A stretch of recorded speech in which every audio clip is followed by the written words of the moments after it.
Hello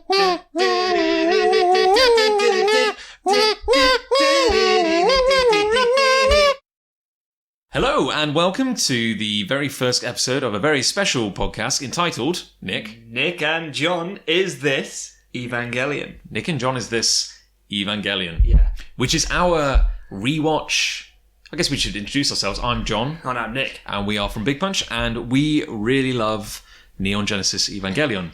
And this podcast is going to be us discussing Neon Genesis Evangelion. Yeah. And doing it episode by episode. Where it all began for us with our love for mecha, and maybe anime in general, actually. Yeah. Because it was definitely one of the first, if not the first, like anime show that I watched. Yeah, when I was younger. And it was very, it was kind of, definitely made an impact on me. That's a good pun. That's a good pun. Yeah, no, it really made an impact on me. And I think we will obviously touch upon this, but certainly a lot of Evangelion has worked into some of my stories. Yeah. Like there's little subtle references the here and there. bigness, the epicness, and the weirdness. Definitely the weirdness. That really struck a chord with me. Definitely. But yeah, I guess before we get too much into it, how should we... how do we even begin? Where do we begin? Well, obviously, the format for what we're going to do is we're going to watch an episode. That's a very good start. Yeah. And then we're going to come down, sit, and have a chat about what we've just seen. We've got a few things we'll sort of cover as we talk about it. And just sort of kind of relive it, really, I suppose. Yeah. Like, remember, because it's ages since I've been watching, we've both been watching the rebuilds, the new movies. But, like, the original show, I haven't seen for years. Like, I feel like I remember it really well. Because Evangelion, I mean, like, it originally screened in the late 80s, early... This is how bad we are. Like, we should do our research. But it was one of the early pioneer... I mean, going back, you think of Japanese mecha, and you have... We'll say something like Gundam. Yeah. Gundam is a Japanese institution. When you think of mech... It's 95, actually. 95? Okay, it began broadcasting in Japan on TV Tokyo in October the 4th, 1995. Ended in 96, so... But as an anime, like, it's very highly regarded. Like, it's like the godfather of, like, exactly, mech things. Yeah. Quite literally, actually. But, this is how shoddy this podcast is. We need to think of, like, we need to do our research. But what's the director's name? Hideaki Anno. Hideaki Anno. Now... Well, he's the writer. I think he is the director as well. Yeah, written and directed by Hideaki Anno. Because I'd heard it said that he, in particular, the mecha or Eva designs in Evangelion were kind of like a reaction to, like, Gundam. Yeah, he didn't design them, obviously, because I don't think he's an artist. Oh, okay. They had a special... He's quite a famous mecha designer. I'll look up his name as well in a second. Okay, but they tried to take it very much the other way. I think, from the beginning there was a feeling of this isn't going to be like your classic story. Although, interestingly, there are some tropes that remain. Like child pilots, for example, seems to be a continuing trope for all mecha stories, and always has been. Because we were watching some Tetsujin 28, weren't we, the other day? Oh, yeah, which is... although that's not a piloted one, again, it's a child teamed up with a giant...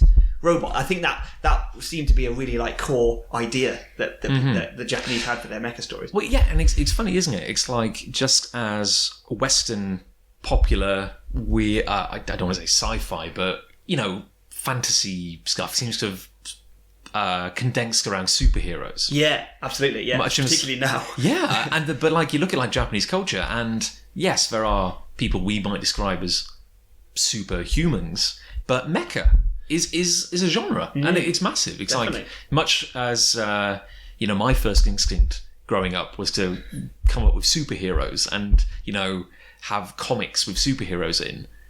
Some if I'd been born in Japan, maybe my gut instinct would have been to design a mech series. Maybe and then you think what makes this series stand out? What's the defining feature of your mech, as it were? And I certainly think that the defining feature for Evangelion, like off the bat, was very much a sort of a story about people and broken people, particularly. Very, very broken people. Families, relationships within families and outside of families. And also, like, as a lot of people, I think, probably know, is that Hideaki Anno was suffering from depression. Yes. And a lot of that was flooded in, and he had a lot of, like, he had a lot of emotion, which I think he used Evangelion as a vehicle to like get out and talk about, which maybe came out in some ways really well, in other ways rather oddly. But you know, at least he was doing something. Like, he wasn't just telling like this classic like, oh yeah, I'm just going to beat the crap out of everything. It wasn't just this big testosterone fueled violence fest at all. You can't like.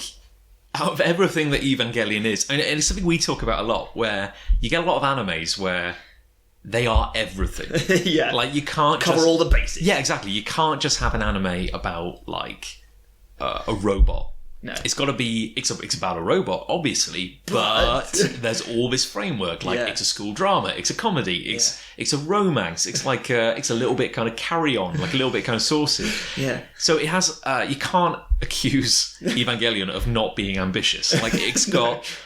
You know, everything from robots punching monsters, which is fun, going all the way to kind of like meaning of life territory, like coming of age, man and God. Then you have a boy in his isolation from his father, religion and technology.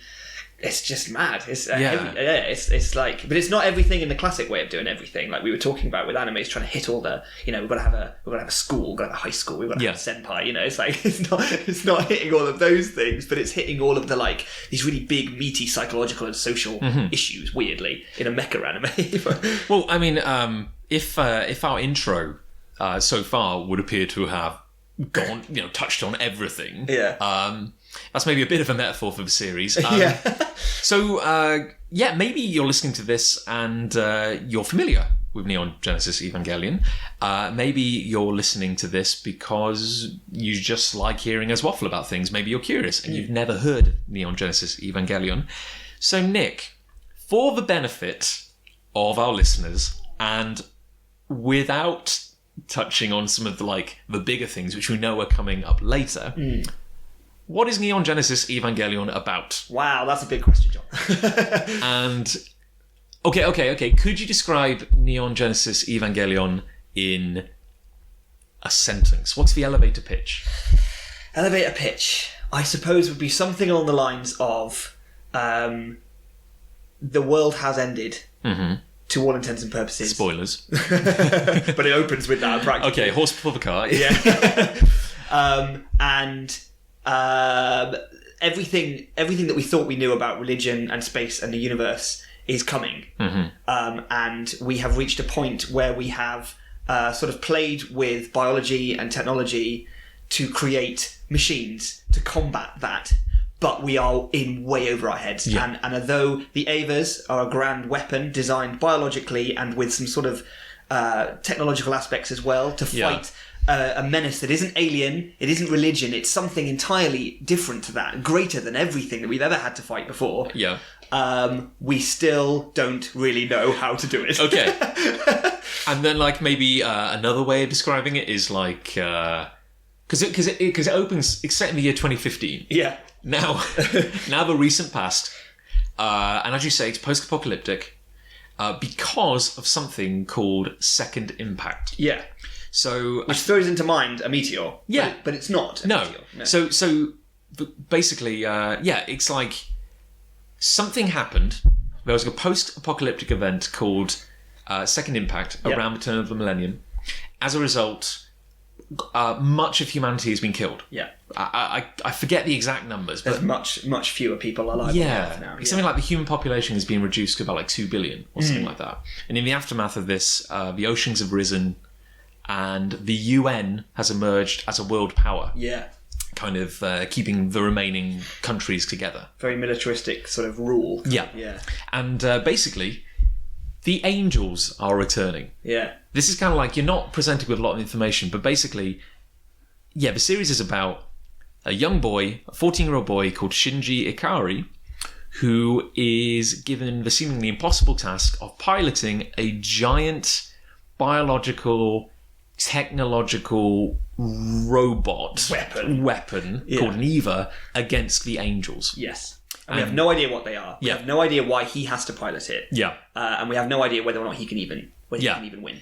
And then stuff happens. And it's so much more than just robots punching. Oh, definitely. It's incredibly heavy in the symbolism. Very, very big, bold ideas, because it's dealing with nothing less than like creation. Yeah, creation. Like man's relationship with God, the end of the universe. Like, it's pretty big. Yeah. But it has to start somewhere. And I guess that's episode 1. Yeah. And so, how do they decide to throw us into... how do you start telling a story like that? Where do you begin? Well, what's the title of episode 1? Attack of the Angel. So that's pretty... So Angel Attack. I apologize. Groovy. Angel Attack. Yeah. Okay, so just to kick things off and kind of get you used to the format of the podcast, what we're going to do is we're going to spend one episode of our podcast talking about one episode the show of Evangelion. Yeah. And if you are an aficionado of Evangelion, we are going to work our way through the original series, which I believe is like 26 episodes. Yeah. Then we're going to watch 2 of the original movies. Death, Rebirth, and End of Evangelion. And then we're going to work our way through the new rebuild of Evangelion movies. Of which there are currently 3. Of 4. Yeah. The 4th has not been released. No. And by the time we finish this series, who knows? Maybe who knows where we'll be. Yeah, exactly. Maybe it will have been. To get things started, episode 1, we're going to talk our way through episode 1. Yeah. Talk about the plot, what it meant, what we touched upon, how it made us feel, ultimately. Feels. So how does it open, Nick? Where do we kick off? It opens really quite interestingly. It opens very sort of quietly. And I remember we were just watching it just now. And though I do remember that, it was quite striking. But we're basically just over what looks like a completely ruined metropolis. Yes. Skyscrapers sticking out of water that reaches halfway up. Yeah. And scenes of like... It's kind of calm, but it feels like calm before the storm. Yeah, but also like a peaceful devastation. Because immediately you're seeing... The city has been ruined for years. Yeah. Yeah. But it's also like, no one's fixed it. No.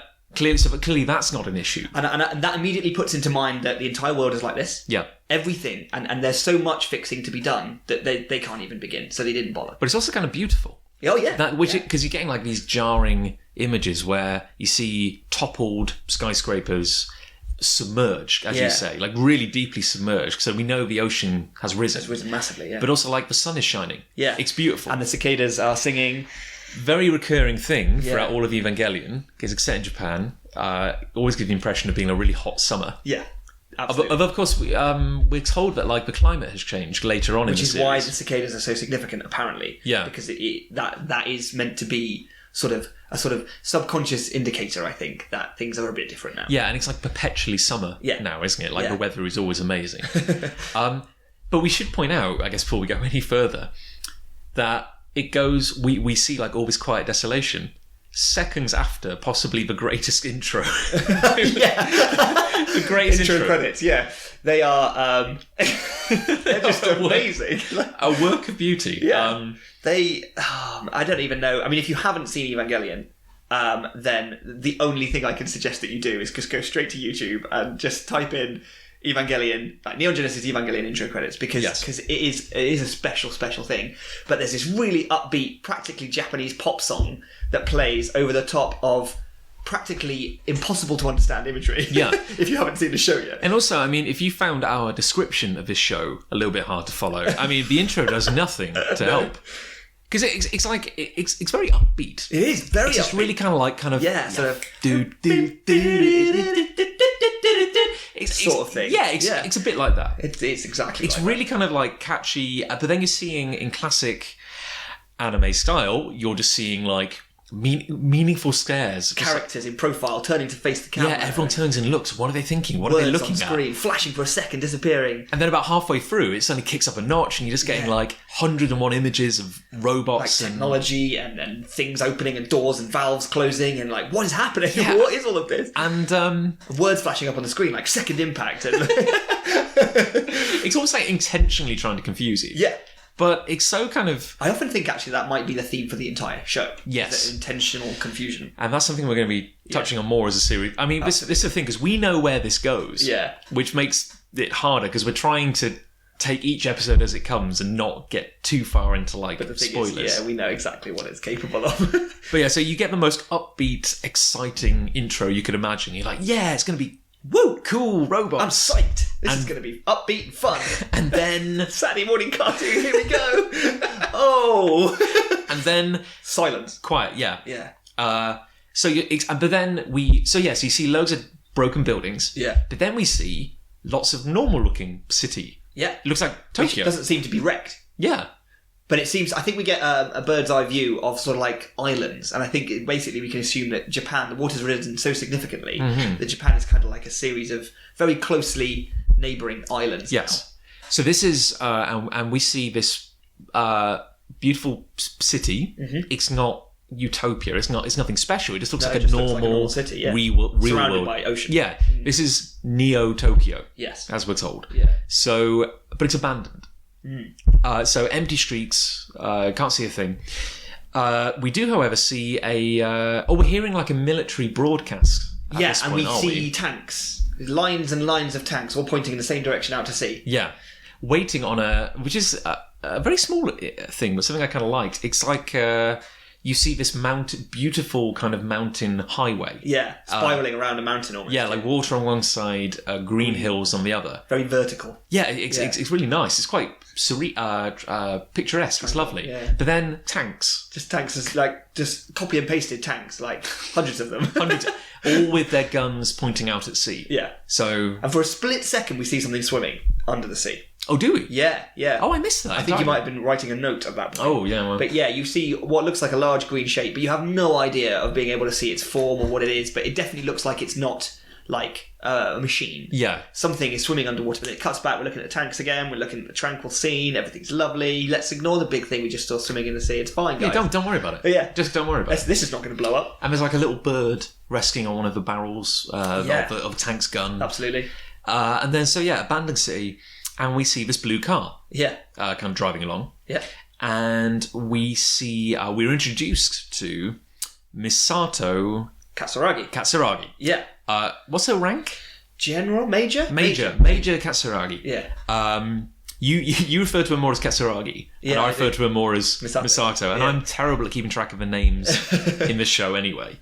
So we'll do as best we can. But we see this young woman. Yeah, purple hair. Yes, kind of like in her 20s. Yeah, early 20s, definitely. Yeah. Long black hair. Oh, no, sorry, long purple hair. Yeah. And she's driving a blue sports car around this abandoned city. And, I mean, you got to take it on face value, but she's wearing like a kind of very stylish black dress. Mini dress. Yeah, like we gave her a rank. We know that she has a military But at this role. point, we wouldn't know that if we were watching it for the first time. Just a woman driving a car. So you just see this pretty lady driving around in a blue sports car, and she's saying something like, "Oh, where is he?" Trying to find him. Yeah, she's trying to find someone. We don't know who. So then we cut to a boy. A boy. On the phone at a payphone. Interesting. This is 2015. Excellent He's point. on a payphone. Yeah, like, do you ever see a mobile phone? Well, her car has one. Okay, that's true. Yeah, a car phone. Yeah, exactly. But that was like a predictable form of future technology. Yeah, I suppose they never saw a phone coming at all. So we see this rather weedy looking. Yeah, in what looks like a school uniform. Yeah, yeah. And he's just wearing a white shirt and trousers. And he's standing on this beautiful sunny street on a payphone. Completely abandoned. He's obviously completely alone. Like maybe just been dropped off by a bus. Maybe. Or something like that. You never quite... Not sure. And he's on the phone to someone. We don't know who he's on the phone to. But he's like... He's expecting to be picked up or something. And there's no one there. Yeah. So then he's like, oh, that's odd. Yeah. And he never seems to say anything... So this is Shinji, by the way. This is the hero of the piece. This is Shinji. We're going to be spending a lot of time with Shinji. Dear little Shinji. As it happens, yeah.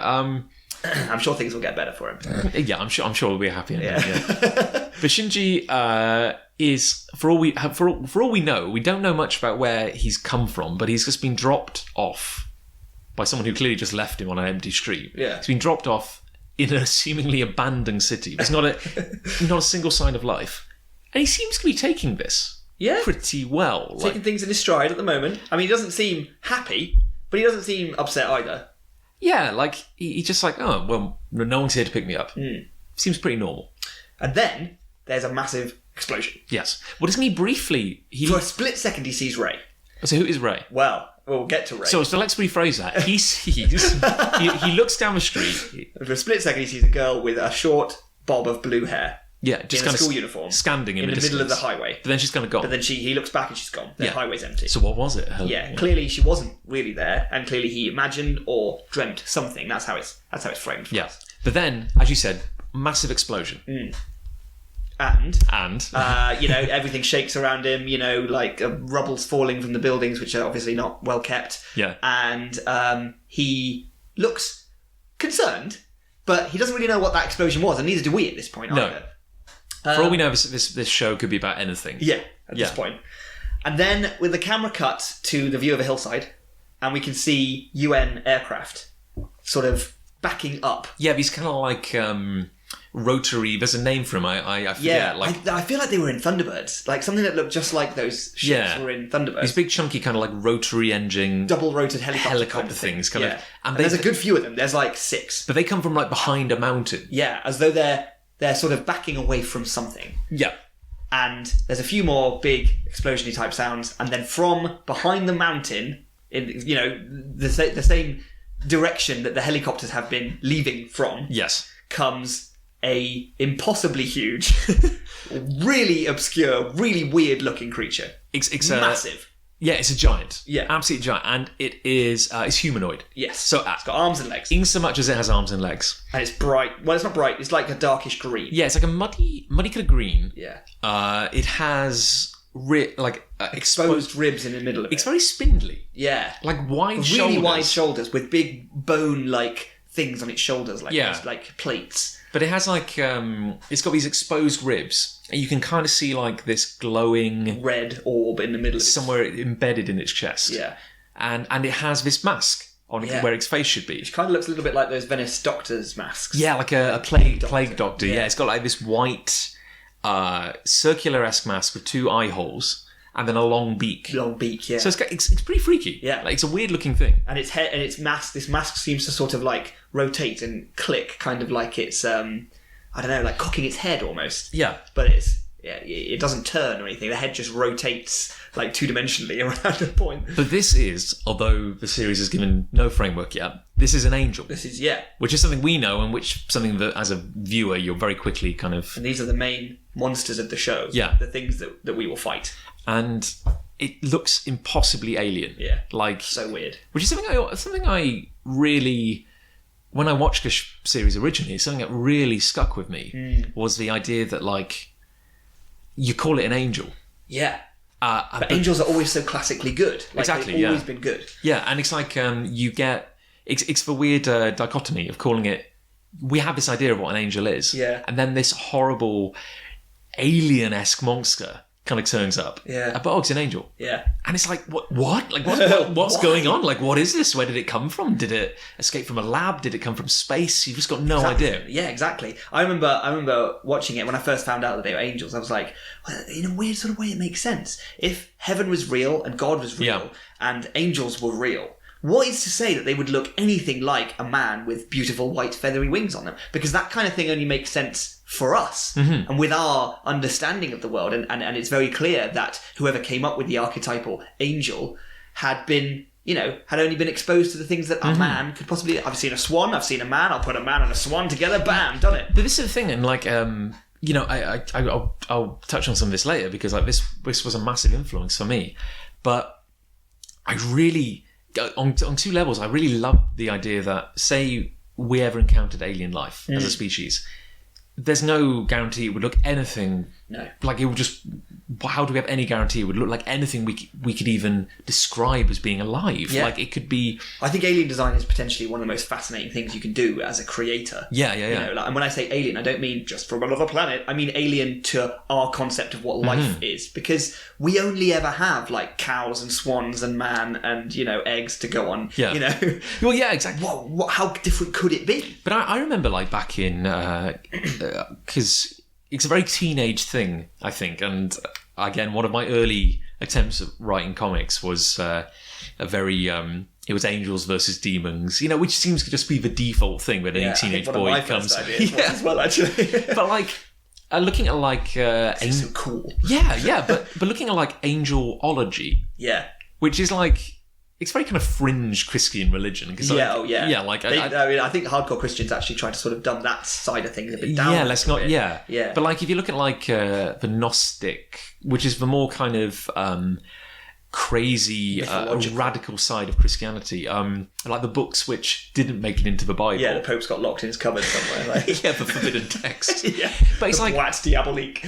But it's like you've got the different orders of angels. Yeah, which I used to know. It's like angels, archangels, powers, thrones, dominions, cherubs, seraphim, and I think I've missed one out. Right, but it's like or the wheels. Did I mention the wheels or the thrones? You didn't. No, you said thrones. But... Yeah, but it's like some angels are described as being a wheel of fire. Yeah, and I remember reading some of them, and like, is it Metatron or something? Is described as just being 101 eyes and 101 arms and 101 wings. It's like, what is this? Just a ball of biology. And it's like, and say, you know, say there is actually like an intelligence shaping the universe, but kind of.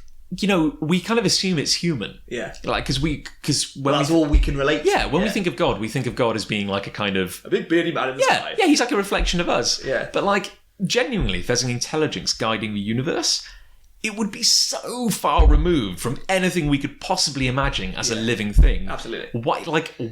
Why would it be cuddly? You know, that's kind of like the way my mind kind of leans. I'm thinking like, if there is some guiding intelligence of the universe, it would be utterly alien. Yeah. Which is something this series brings massively to the fore. Like, yeah. But it's almost like a little bit Lovecraftian. Yes. There's very few tentacles. Yeah. Thank goodness. But it's like, you know, he talks about the idea of cosmic horror. And the scariest thing, regardless of like how ugly the monsters looked, was the idea that the universe was vast. And that there was some uncaring, and we were ants. We were tiny by comparison. The insignificance of life and the earth is just intense. Like, and then these things turn up, and not only are they vast, they're all gigantic. They're vast. They're weird looking. Probably like the weirdest character designs you probably ever find, monster design wise. Definitely, yeah. But also like. And they're called angels, and we have no frame of reference for them. We have no way to conceive what we're seeing at all. And I think that's really important. And I think that's another thing that this show does really, really well, is by keeping us in a state of absolute confusion. We feel like the people in the story. Yeah, you have no idea. You're living on this planet, and everything has gone so badly. And now these monsters are turning up, and they seem unstoppable. They seem so weird and so like impossible to relate to. And we've had it so bad already, and now these things are coming. Do you know what I mean? It's just like, give us a break, kind of thing. And it's almost like when you're watching a show, it's just like, give me a break. Like what? Like what is happening? But also, like, they're called angels. Yeah. And I can't stress this enough, but like when something that horrible turns up, and it's called an angel, and you think, what does that say? Like, you know, we're apocalyptic. Like the world has almost been destroyed. Then these things turn up and they want to kill us. Yeah, but we're calling them angels. And it's like, does God hate us? Yeah, like, are we just utterly screwed? This right is definitely the end. Like, everything is over. Like, yeah, exactly. Because another thing about the term angel is that you defer to it. So it's like they know better than us. Obviously, like if a beautiful man came down with big feathery wings and told us that we had to do X, Y, and Z, we'd be like, probably should. He's an angel, you know. Woo, like, woo. But now this thing shows up, also calling itself an angel, but all it wants to do is destroy everyone and everything in its path. And what is it saying when, like, not only are angels monstrous, but they're impossible to communicate with. Yeah. And they want to wipe us from the face of the planet. Which, again, is very believable, because why on earth would we be able to speak the word, the English language to it, and it would understand? There's just no way. And it's like, what the hell is going on? Yeah. So there's a lot to be said for calling your weird-ass monsters. Definitely. And it's something I would... and clearly something which really struck a chord with me, because I've been doing this for years, but like in a story, come up with something wonderful, horrible. Come up with something horrible, but give it a really nice name, because that's like, really knocks you for six. If everyone's terrified of something called the flower, like, that's really good. What is it? What the hell's it going to be? Anyway, sorry, but a little bit of a sidetrack there. But no, that was exciting. Shinji is in a city, on his own, massive angel attacks. He has. We did forget to say. He has a photo. Yes, he has. Of the woman that we've just seen driving the blue sports car. And can we take a moment to talk about this photo? Oh, do we have to? Because you can't... It's like you've got to take the rough with the smooth, and you can't... With all anime, you have to, yeah. But you can't praise... Like, you know, we can't praise it exclusive. We can't just say it's all great. No. Because with the one hand, we've just sung the praises of how amazing the angel design is. Yeah. But at the same time, there's some weirdly inappropriate sexual stuff. And not inappropriate just because we're like prudish or anything. Inappropriate to the story. Yeah. Like, where's it coming from? It doesn't fit with the tone and the way that the story's going. It doesn't make sense to, if you're building this big, say, horror scene in a movie, to suddenly cut to, a little animated Pikachu just running around. Like, that would totally kill the mood. It would kill the atmosphere. Yeah, but tone is a bit kind of... Exactly. Yeah. And in the same way, this show does it with this photo. So, like, Shinji, we've seen Misato driving a car, looking for someone. Pretty woman in her 20s. Yeah. We see Shinji, who is 14. We know that, because that's a big story point, waiting to be picked up. No one has turned up to pick him up. Mm-hmm. And he has a photo, and it is a photo of Misato kind of smiling for the camera, bending over to kind of show a not inconsiderable amount of cleavage. Absolutely. And also she has written on this picture. She seems to have done, she has like doodled over her own photo. And it says something to the effect of, hey Shinji, I'm paraphrasing, but it's like, hey Shinji, this is what I look like. Yeah. I'll come to pick you up. Oh, by the way, circles her boobs, a little arrow saying, check out these. Yeah. She did this. He's 14. I mean, yes, I'm sure he'd appreciate it, but like, a bit inappropriate. Yeah. Particularly because the second before we've seen that is this huge giant monster being like attacked by helicopters, and so suddenly we cut to this photo. It's just so odd. So anyway, so weirdly sexual Polaroids aside, angel attacks, boom. And like a helicopter is knocked out the sky by this angel, because it kind of does a weird leap into the sky. Yeah, it sort of hovers like... And like this light floats. emanates from under it. Yeah. And like this helicopter is knocked from the sky and it crashes near Shinji. Yeah, he's like, whoa! And you see this explosion, you think, and he's like, ah, and he's screaming. And then you hear this car screeching up, and Misato turns up, she's here. Does a screech, kicks open the door, and he's like, hey, sorry I'm late. Yeah. Get in. And she's really happy, like cheerful. She doesn't seems to be really upbeat. Doesn't seem weirded out by any of this. No. Which is, we'll maybe talk about how it's made, some of the weird things that work and things that don't work. But they speed off in the car. Mm. So around this time, we cut to a control room. Yes. Again, don't know where we are. No idea. Just here's another Lots image. of military men. Very futuristic. Yeah, very futuristic. Holographic screen, displays, all sorts of stuff. Technicians at computers, entering data, and a big, like, graphical map of, like, Tokyo. Yeah. And we see military people who are kind of like,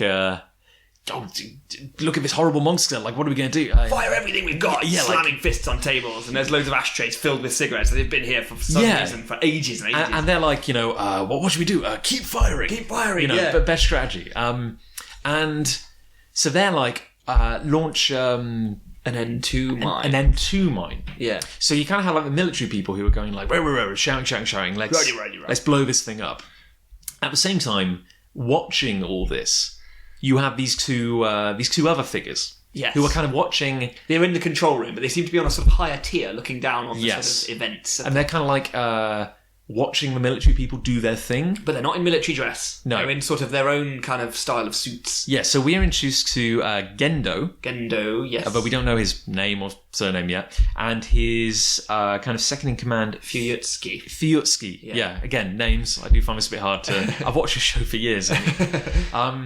And they are kind of skeptical of the military's approach. Yeah. It's almost like they've got like a knowing, sly smile on their faces, haven't they? It's like, this ain't gonna work. And like, the second-in-command guy, Fuyutsuki, goes, 15 years. He says something like, it's been 15 years. And then the other figure...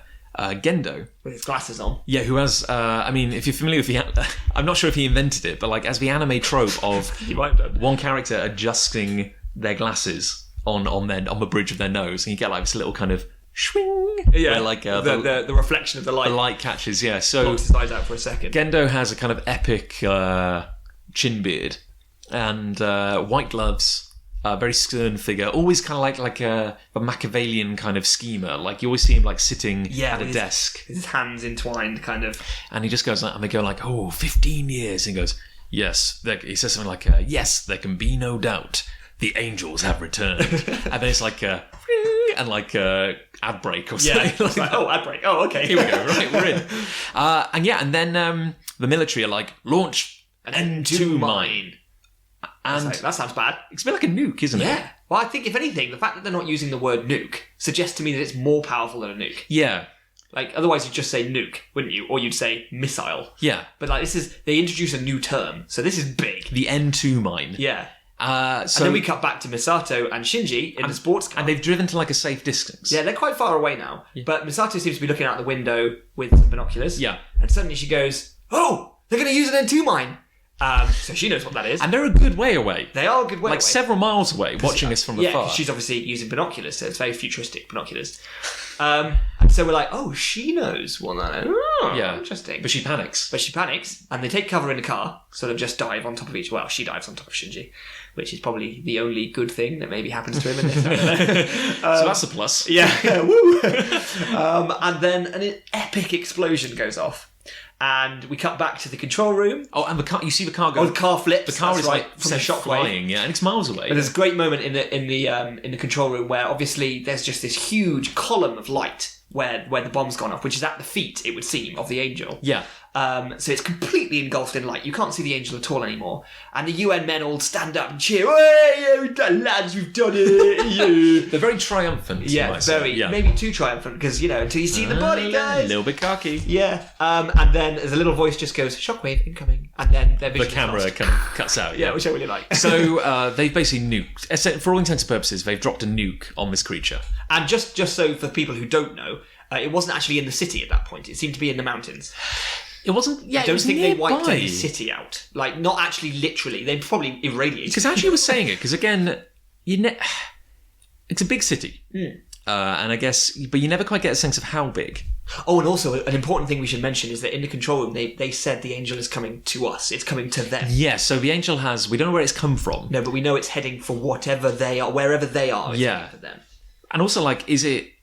As you say, was it on the edge of the city? Was it in the mountains? Was it maybe in like an abandoned bit of the city? Yeah. But it's like the sun is shining. It's still It's a like, lovely day. yeah, it's a lovely day. Really lovely day to bomb a load of angels. So they nuke the angel. We see Misato and Shinji Tumble around in a car. Yeah, they're by, and then like in the aftermath, they're by the flipped car, and the two of them put their back into it and they flip the car back over.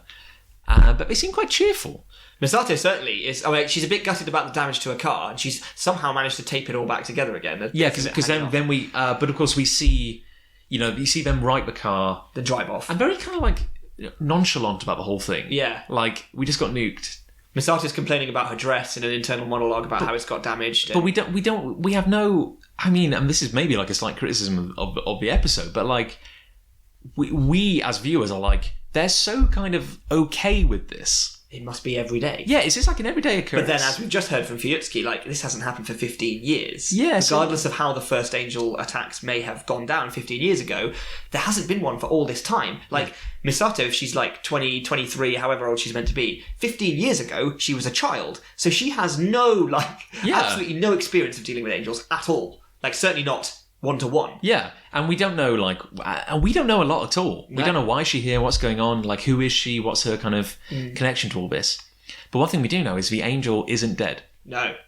But it's been hurt. Yes, because now obviously we get the moment where the UN are like, oh, cameras come back up, the angel's still alive. They're like, oh. Pride came before a fall. It did, John. The angel is not dead. But we see the angel close up then, and it is damaged. It's got these big gills, and it's obviously trying to get rid of excess heat and heal itself. Yeah, because it's standing in, well, essentially... crater. Yeah, it was like the epicenter of a nuke, for all intents and purposes, and the air is like a flame with heat. The ground is like molten.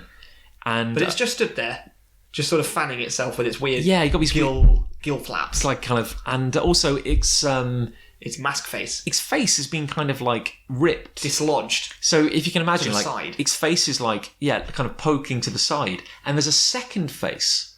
In the wound below it. Yeah, because it doesn't have a head as such. Its face is kind of like in the middle of its chest. Torso. Yeah, exactly. But then like its head, the mask has been kind of blasted to the side.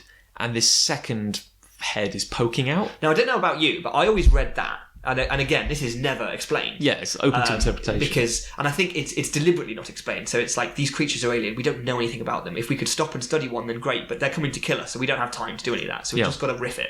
And I always read that moment as it's healing. So in the same way that, we would grow a new thumbnail if one got ripped off. Oh, do you reckon it's... I think that face is now dead. The front face is dead, and it's very quickly growing a new face from below. You see, I'd always... and I don't think there's any right answer, but I'd always... And I'd never really thought about it, but if I had, I kind of assumed... There was always like a second head underneath. See, that's weird, isn't it? Yeah, like... And the fact is, anything... Why does it have a spare face? I don't have a spare face, Either John. could be correct, yeah. And like, hasn't there been a bit of damage to its it's chest? got a few like, gashes all over it, actually. Yeah, like it's that weird... Its ribs are kind of all disaligned now. Yeah, kind like... of all out of shape. Which kind of... And then we see the military people are conceding defeat. Yes. So and transferring control. So like the N2 mine, the nuke or whatever, is like the peak of military weaponry, and it has wounded this thing. But they don't even seem aware of the wounds. They're just like, it failed, it didn't work. Yeah, we're useless. Yeah, we clearly can't take it down. Yeah. Although it's interesting to wonder if they'd hit it again, or if they'd hit it like a third time, would they have finished it off? Maybe they don't have any more. Don't know. But this seems to have proved to them that conventional weaponry can't take down an angel. Yeah. So they defer to our two smug-looking friends in the corner, Gendo and Fuyutsuki, and they go, "Well, it's time for Nerve to show its mettle," kind of thing. Yeah. And they mention Nerve, and they say it's time for you to show us what you've been working on, and because we should have mentioned that when the N2 mine is first deployed, they turn and scoff at Gendo and Fuyutsuki and say, "Ha, looks like we're not going to need you, boys." And it's like, oh, so they have something else. And so now, of course, the N2 mine's failed, and they turn to them and go, sort of cap in hand, "Oh, we're going to need you." And they're like, "Okay, well, fine, you get your moment. Don't let us down." Yeah, and it's very much a sort of like, well, you better not screw this up. It's like, well, you kind of already did, guys. But then also, talk about like exit stage left, and then the three of them are sitting behind this desk, and the entire desk, the whole desk just descends into the ground. Where did they go? Yeah. Where do any of these things go? There's a lot of moments which was also very symptomatic of early sort of 90s anime, where in order to save having to animate, say, a character after walking down a corridor and have to deal with perspective and multi-frames, why not just have him slide away behind something? And also, so there's elevators everywhere. And Gendo is forever talking from behind his hands. Yeah, so you never have to animate. You never see his mouth. It's just like a still image, basically.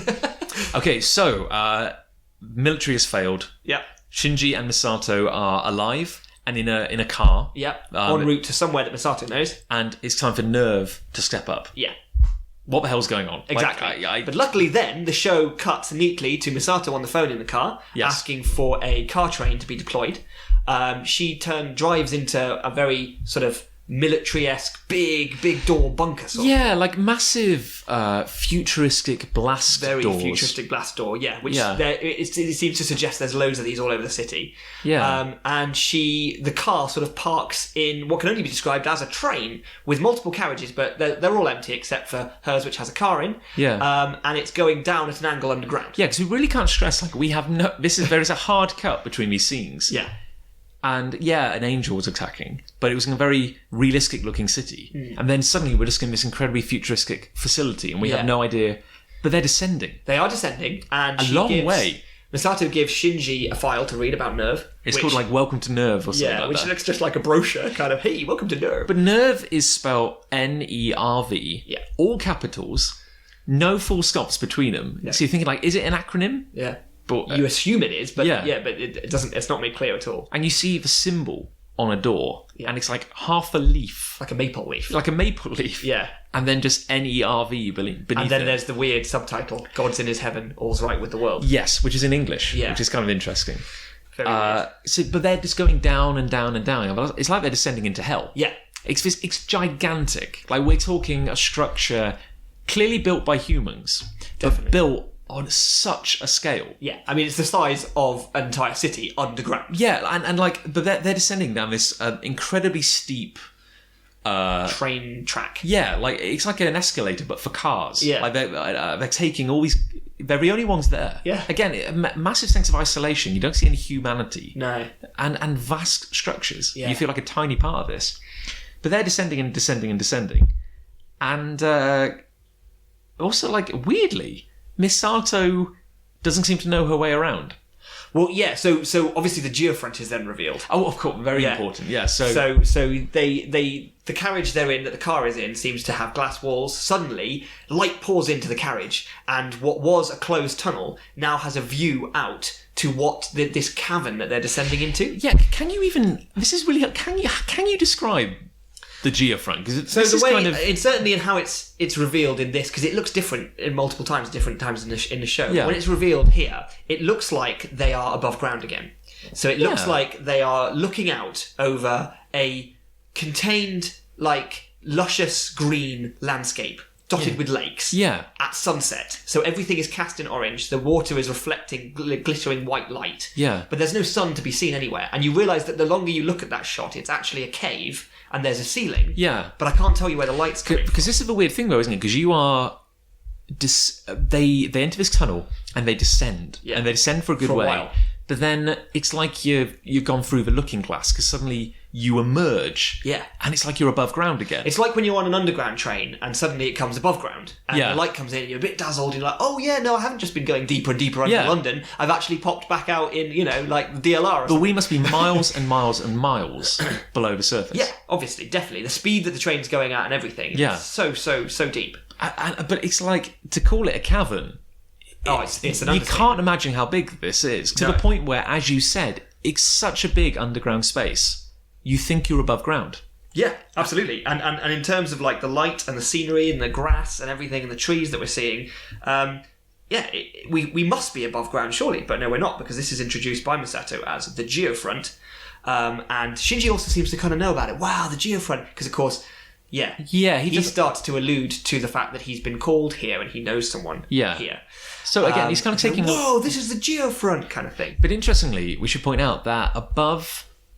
if this cavern has a ceiling, this is kind of interesting. There are buildings descending from the roof of the cavern, like an inverted city. Like if you turn the city upside down, so there are buildings coming down. Yeah. So it's not really... Yeah, it looks like a city on the roof. Yeah, so it's certainly not... It's not explained at this point. No. But we know, and it's later revealed, that this is directly under the city we were seeing before. Yeah. So there's this idea that like the buildings can retract. Very Thunderbirds, very Marineville actually, very like Stingray. Yeah, so like Danger, the entire city, and we'll touch on this in a second, is equipped like a battlefield. Yeah. And descend to keep people out of and buildings out of damage and safety. But into this, but I don't know what would terrify me more. Like, the angel, or suddenly being in a building which is hanging from the roof of this vast underground cavern. Which is arguably probably a mile high. So if the building fell, it would fall and kill everyone below and inside. Yeah, it would just be horrific, yeah. But a key thing about the geofront is right in the middle of it seems to be a pyramid. On the bottom of it. On the ground. And we very quickly connect, I feel anyway, that's where the control room is. Yeah, because it's like you have a black pyramid pointing upwards. Glossy black. And next to it, an inverted white pyramid. Much larger, sort of like a pyramid-shaped pit into the ground. Yeah, which is... Yeah, and, I mean, I read Da Vinci Code when I was younger. Like, it's very... the whole thing is littered with symbolism, but it's like the upright triangle, the bottom triangle. You're thinking, that's got to be some kind of, like, symbolism thing. Definitely. And then, yes, as you say, they eventually it then cuts again. So we've seen the geofront now. They seem to not be in the car, not be in the train. They're navigating passages and tunnels and conveyor belts. Yeah, like travelators. Deep within this, again, like Star Wars style vast structure. You know how in Star Wars there's those impossible pits that just go on forever and like all these corridors. And who built this and who had the time to build this? This is what it's like. Yeah, and of course we've never seen, and we still haven't seen no railings. No railings. People fall off. They be dead. Okay. Health and safety nightmare. It's like we can make 20,000 escalators. Yeah. Could you throw in a railing? Do you know how much that would cost? John? Who's in charge of escalators? Is it you, John? We need the escalators. We do not need to spend countless millions on railings. If I want to complain, I'll come to you because you're clearly the expert of complaining. But I'm the expert when it comes to. I'm the master of escalators, and I'm telling you, we can't afford railings. Well, it's impossible. This is an outrage. If I didn't desperately need this job in this post-impact apocalyptic world, I'd be out of here. To be honest, we didn't see anyone working anywhere. No, can't see a soul. No. And then, so Misato was lost. Yeah. Even though she seems to work here and headed here deliberately to take Shinji. It seems she's taking Shinji because he said he's meeting someone. Yeah. He's meeting her firstly, but now we know he seems to be meeting someone else. So clearly, there's a reason for everyone to be here. Yeah. We don't know don't know the reason. We still don't really know the connection between this place and what the heck is going on upstairs. Yeah. So Misato calls her friend Ritsuko. Smash cut. Yeah, and Ritsuko seems to be swimming. Yeah. So it was. So we see a lady wearing a scuba kit. Yes. She's not wearing a wetsuit. She's wearing a swimsuit. Yeah, with scuba gear. And she pops out of a tank and takes off her mask And she's a blonde woman. She looks older than yeah, Misato. maybe in like her 30s or something like that. Yeah. And she's got a report. Like, she hears like a report. It's like, you get the impression that whatever she was doing in that tank was maybe kind of science related. Like, she was studying something. Because she immediately puts on a lab coat, doesn't she? Yes. So then Shinji and Misato in an elevator. Yep. And we'll see a lot of this elevator, actually. We do, actually. Over the course of the entire series. The door opens and in walks striking blonde scientist lady wearing a swimsuit and a one-piece swimsuit. A very high-cut swimsuit, we should say. A very 90s swimsuit. So again, just to talk about what we'll touch upon, the weirdly inappropriate sexuality going on here, because it's like two older women around a 14-year-old boy, and it's like the direction of the anime. They both sort of... The way they look at him and the way they talk to him is very much in a sort of, well, aren't you a lucky boy to be around us? Kind of thing, it's kind of like in your face. It's a little bit inappropriate. It's like, look how sexy we are. Look how you get to hang out with us. It's like, what? Yeah. Why? Like, do you know how old he is? Like, can't you tell? We can tell. It's like, you're a scientist. Like, you must know how this works. Like, to be fair to the show, although she's in a swimsuit and wearing a lab coat over the swimsuit, that scene isn't overly sexualized on her. Well, this is perhaps a weird thing. It's not sexy for the viewer. No, but it is again an inappropriate moment for the story and for Shinji. Well, this is maybe like an interesting thing about the series, because while in this instance these two, like, it's presenting a form of sexiness which is actually a little bit uncomfortable. Yeah, which is maybe something about the series where it's not titillating in any way. No. And actually, so what purpose is it serving? And in fact, if we go on to talk about other anime with this series, this will be a recurring topic because anime loves this for some reason. And again, it goes back to like having everything in your show. It's like, well, we gotta get some sexy ladies in there. Yeah. Do you? Why? Well, we got it because we're making anime. Yeah, and it's like, but it's like this isn't like, it's not funny, it's not titillating, it's not kind of like saucy postcard. It's actually, you actually just feel probably what it's intended to be, which is like, well, maybe that is intended. These women are like, you just think like, this young boy is kind of like, he's in a weird situation. Yeah. And maybe that's the idea. Like, we have been saying how we feel like the entire thrust of the show is to keep you on your back foot, so you don't know what's going on, and even when the bits that you'd hope you would understand, like just a human talking to another human, you'd hope would be the oasis, a pool of calm in this otherwise chaotic universe of apocalypse, that still isn't. Shinji is still never safe, he's never at home, he's never understanding what's going on, even with the people around him who are other human beings he doesn't understand. And that's partly because he's, as we'll come to learn, not 100% adept at dealing with such situations. But he also needs to put us in that position as well, and so to do that, I think they confuse us. But like, with the aid of what's her name again? Ritsuko Akagi? Ritsuko, yeah. So with the aid of Ritsuko, they get on a different escalator. And yes. So you see this kind of really weird shot where they are descending in profile. Yes. Across the screen in the foreground. Yeah. And they're chatting, and the two adults say something like, "Oh, well, I've made a note. Shinji, according to the Marduk report, is apparently the third child." Yes. We don't know what this means. Nope. But this is apparently very important. Very important. And Shinji is reading this little guidebook to Nerve pamphlet. Yeah. So he fails to notice, as they are descending, in the background, that apparently the entire background is like a tank, like an aquarium. An impossibly vast tank. And you see just this hand. This hand that's the size of a 4-story house. Yeah. Just almost frozen in a clawing, like act Yeah, like towards the glass of the tank, but he doesn't notice. He doesn't notice. And He's delightfully oblivious. And the two adults going to bat an eye. I'm guessing that's their way to work every morning. But this is the thing, though, isn't it? It's like once again, you're getting the very weird. Just turn left and past a giant hand. Oh yeah, like he's in the hand district. You want to turn left. I work in the foot district. Check your privilege, yeah. But like, so it's like, oh, there's a giant hand. Don't know what's going on. No way. Change the scene. Door opens, and we are in let's call it a hangar. Yeah, for lack of a better word. It feels like a hangar. And there is a kind of gangway. No railings. No railings. There. So how do you describe it? There's like a plank, like a walkway going across a massive pool of pink liquid. So you get the impression it's very deep, and there is just this walkway at kind of sea level going across the middle of it. It's almost as though it's floating on the water. Yeah. And in this fluid is... submerged up to the neck. A giant...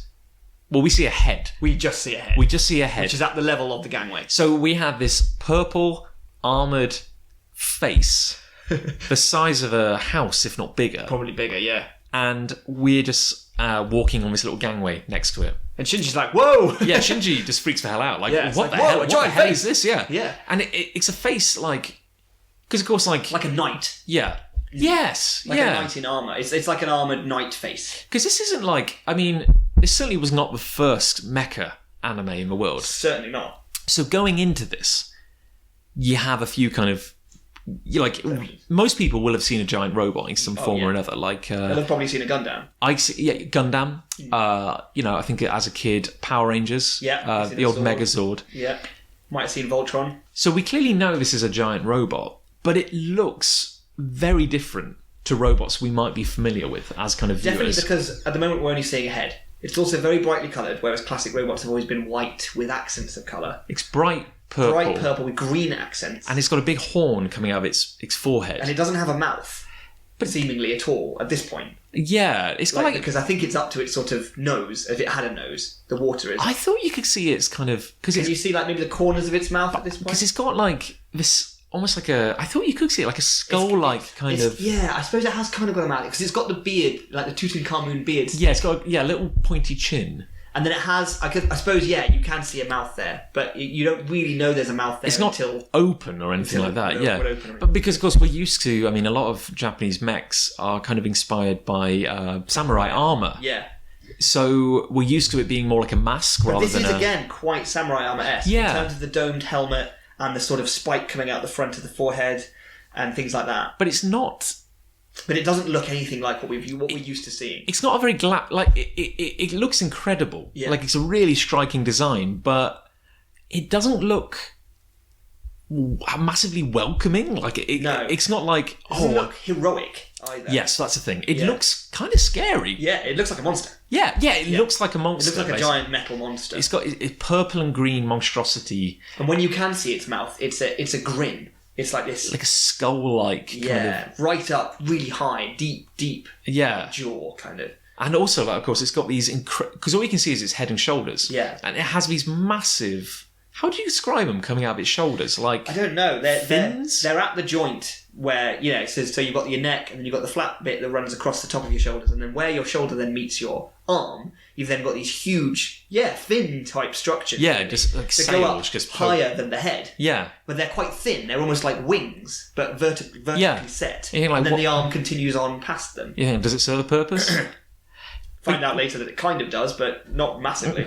But then, well, no, we do here, actually. Not to jump ahead, but I think they're batteries. Are they batteries? Because they disconnect them later on. We'll come to that later on. I'm sure there's an episode where they're crawling through a small space and they have to disconnect those things off their shoulders, and they have even less time then on their timers when they do it. But we'll come back to that. Yeah, we'll have to touch on that, episode. But like,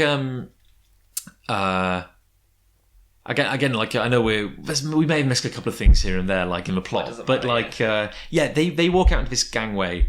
And Shinji's freaking out because he's like an ant compared to this giant thing. Yeah. He's like, what the hell is that? But then he also goes like, oh, it's a giant robot. Yeah, he immediately connects that it's a giant robot. And so now he is stood there on a gangway with Misato and Ritsuko. Yes. And then suddenly... And then from a window up above... Yeah, high above the robot's head, looking down on everyone... is Gendo. The man we saw with the glasses. Yeah, white gloves, amazing chin beard, jacket, looking cool and imposing. And Shinji says, like, father. And we're like, what? So Kind of. It's not massive. you're kind of expected to read between the lines on a lot of things, but like he's been summoned here by his dad. Yeah. And we're like, that's who he's come to meet. Brilliant family reunion. This is going to be awesome. It's not exactly a happy reunion. Not at all. Very cold. Really cold. He doesn't seem to have any, what we'd call, emotions on a real level at all. And we can gather that Shinji hasn't seen his dad for years. Well, Shinji says something like, you didn't want me. Yeah. You sent me away. You sent me away, you didn't want me, and now you've called me back. And it's inferred in the conversation, at the very beginning of the conversation, that Shinji was kind of glad that his father had called him back. Yeah, he's like, oh, maybe dad wants me again. Yeah, exactly. Because he's just a 14-year-old boy. He just wants kind of like the approval and love of his dad. Yeah. No mention of his mom. No mention of his mom. No mention of mum at all. But then his dad is all kind of business. And he's like, bye-bye. We need to activate Unit 1. Yeah. As they refer to it. And then Misato's like, no, he doesn't quite say that, does he? Because he's like, we're going to need to activate to fight the angel. Yes. And Misato says, we can't because Unit 0 is damaged. Yes, so we don't know what's going on, but Exactly. And then Misato sort of, without Gendo saying anything else, starts to piece it together in her head. Wait, you want to activate Unit 1? As if this is a really big deal. And so Unit 1 being the big purple thing. We realise then. Yeah, but like in a nutshell, Gendo's like, big angels attacking. Shinji, you're going to pilot. You're going to pilot that. And you're like, what? What's going on? That's a pretty big deal for Shinji. And like, at the same time as this conversation is going on, so at this point we're kind of jumping back and forth now. And so you've got the reunion of Shinji and his dad.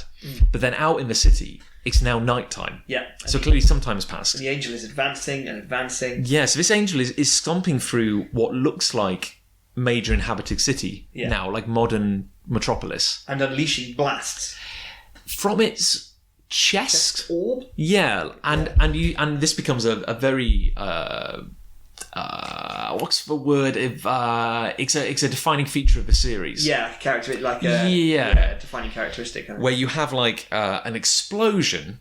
So this blast, it's shooting the ground, really. Yeah, impacts the ground. Get this big nuke-like explosion, and then a beam of light shoots up into the sky. And when it's in the sky, it splits horizontally, forming essentially a massive crucifix. A Christian cross. Yeah, Christian cross in the sky. Yeah, colossal in size, like taller than the angels and the Avas. And it's striking. Yeah. It's a really weird explosion. But it seems to be made of explosion. And Yeah. it hangs for a second with this sort of sort of sound, and then it sort of dissipates. And like, again, we should really praise like the sound design, because you get this rumble. Yeah, the sense of power inferred by, and it's like whatever this angel is, it's tapping into some kind of like primal force. Yeah, unstoppable. Yeah, and so then we smash back to like, and I think you even hear like a distant rumble. Like, yeah, I think the room shakes and the lights swing above, and that's a very important point actually, because some of the roof starts to fall away in the hangar. Yeah, because Shinji's like, I'm not going to do it. Yeah, he's like, I can't believe it, Dad. Yeah. I thought you called me back because you wanted to see me again. I thought you loved me. You just want to, and why did you call me back? And his dad says something like, because I had a use for you. Because you are finally useful. Yeah, exactly. And it's like, oh, I see, this guy's an arsehole. I understand now. And Shinji's like, and he's like, what, you want me to pilot this? I don't know anything about this. It's like no, I'm not going to do this. And again, remarkably, like, strong. Yeah, like he's actually like standing up to his dad, who he hasn't seen in ages, because his dad's telling him to do a ridiculous thing and put him in the line of danger. But also, like, he's a 14-year-old boy. He has no training. Yeah, and he knows that, but his dad doesn't seem to care about that. And his guy's like, we'll give you instructions. But basically, the result is, no, I'm not going to do it, kind of. And his guy's like, well, do it or don't. If you're not going to do it, screw you. Yeah. And he's like, and he gives a little note to the side. And Shinji's like, had his little tantrum, and he goes, I'm not going to do it. And Gendo's like, very well. And he gives like a radio call or something. And goes like, ready, Ray. Bring Ray that's in. Right. Yeah, ready Unit 1 for Ray. Yeah, reconfigure Unit 1. Yeah. And then they wheel... and then there's an explosion above from the angel. Yeah, I'm trying to get the order right in my head, because they wheel... They have to wheel her into the room because she's there when like the explosion hits. That's right. Yeah, she comes in first. So these doctors wheel in a stretcher. Yeah, She's on like a hospital bed. She's tied up to a drip, and we realise that the girl in that bed is the girl we saw for a split second in the road right at the beginning of the episode. Yes. Short, very light blue hair and a bob around her head. Very pale skin. Very pale skin. Now she's lying on a hospital bed. She's in what looks like some sort of suit. Yeah. Like a suit for piloting. Yeah, before we saw her in like a school uniform. Yeah, and now she's in some sort of utilitarian technological outfit. Yeah, like skin tight. With like lots of like chunky bits kind of stuck on the outside. And she's covered in bandages. Yeah, and she's got even an eye patch, I believe. Yeah, like one eye's patched up, she's got a bandage around her head. One of her arms is like in a sling or something, isn't it? Yeah, she is in a bad way. She's being wheeled in by like some nurses. She passes by Shinji and he sees her and realises that this is the person that his dad is saying is now going to pilot. Yeah, because essentially it's the most horrifically manipulative guilt trip in the world. Because you can see what Gendo's doing. Yeah. It's like, well, Shinji, if you're not going to do it, I'll send this cripple out. we're gonna put this half dead girl into it. And she's trying to pick herself up, and she's just like, she's in agony, she can barely stand. But she's utterly obedient. Oh yeah, like, doesn't question it at all. I will do it, no problem. And she's coughing, she's in pain, she's making like noises that she's in pain. And you can see the look all over Shinji's face. He's like, oh, nuts. Cut to, boom. Explosion! The angel blasts, causing a rumble, and a big lighting fixture falls from the ceiling. Roof of the hangar, yeah. And it's going to crush Shinji. Yeah, he's directly below it. And it almost falls in slow motion. And you're like, oh heck, Shinji's about to die. Yeah. And then suddenly, the Eva, or Unit 1, this big purple hand rips out of all the fluid that it's embedded in and holds its hand above Shinji. Yeah, and protects him. And all of the garbage from the roof bounces around off the hand and doesn't kill Shinji. Yeah, so Rei's knocked off her stretcher. All sorts of chaos around. Misato and Ritsuko are kind of like knocked over.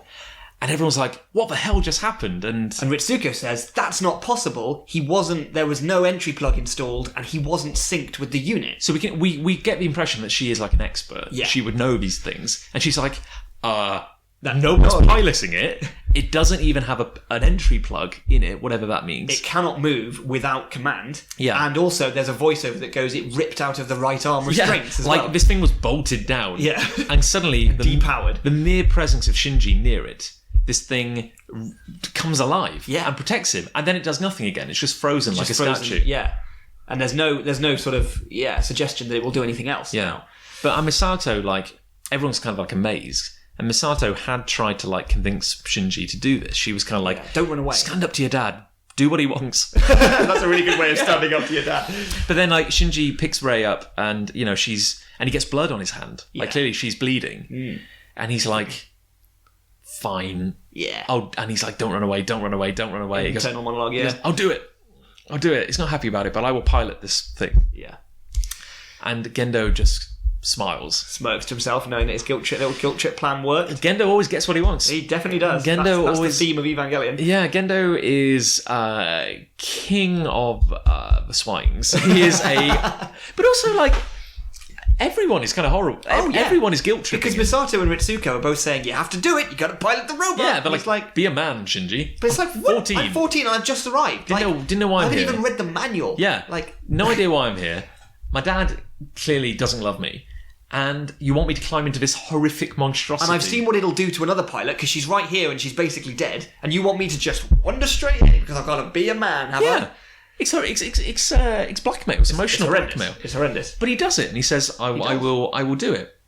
And we see him in the cockpit. So then battle stations stuff starts happening, and we see the Eva 1 from the back, and it kind of like its head tilts forward. Yeah, its sort of head slides forward, so it's kind of like almost in front of its own chest. Yeah. And then there's this exposed top of its spine. It's got like these ridges on its spine. And then those sort of move aside and we can kind of see its internal structure. Which looks metal, doesn't it? It looks robotic, all looks like metal. And then there's a hole and this sort of long, what looks like a cigarette, but a long tube is sort of spiraled and screwed and inserted into this hole. So this thing goes deep right into the chest of this thing through its neck hole. Yeah. And then the head and sort the neck locks back into place. Back. So, and then we cut to... Well, that is an entry plug. We realise. And inside the entry plug, we have Shinji. Yeah. And he's sitting in a cockpit. Yeah. And the cockpit looks quite comfy. Yeah. And he's got these... Form-fitting. And he has like these two There's no steering wheel. No, these two long control gauntlets, kind of. Well, not gauntlets, because they don't...